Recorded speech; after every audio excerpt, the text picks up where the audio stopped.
From the beginning of time, women have played a vital role in the development of society. Trailblazing figures such as Rosa Parks, Amelia Earhart, and Helen Keller are just a few who have made their mark on a world that hasn't always been supportive of their dreams and goals. Though she passed away in 1968, Ms. Keller's influence on the world is still felt today. In 1920, she helped form the American Civil Liberties Union, as she became one of the best-known advocates for those with disabilities.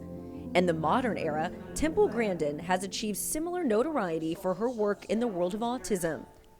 As a highly functioning autistic woman, she has earned great respect for bringing much-needed insight to a complex affliction. Well, autism goes from someone like Einstein, who had no speech until age 3, to somebody that's nonverbal and never learns to dress themselves. And the doctors over the years have changed the diagnosis. It used to be autistic, you had to have delayed speech. I had delayed speech. I did not speak until I was 4 years old. But some of the main symptoms you get in autism are sensory oversensitivity, socially awkward.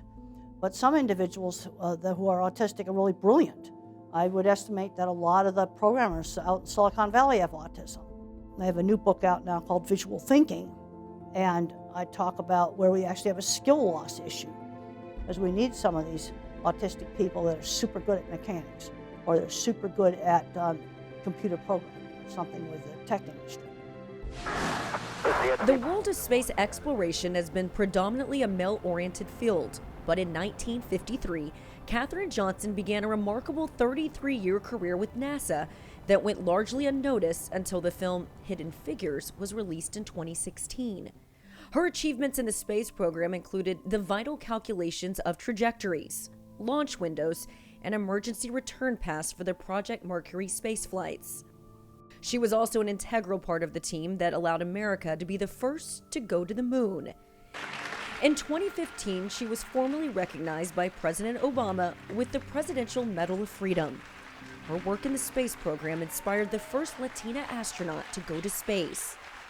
Ellen Ochoa grew up in Southern California with dreams of being an astronaut, which were first fulfilled in 1993 when she made history on a 9-day mission aboard the Space Shuttle Discovery.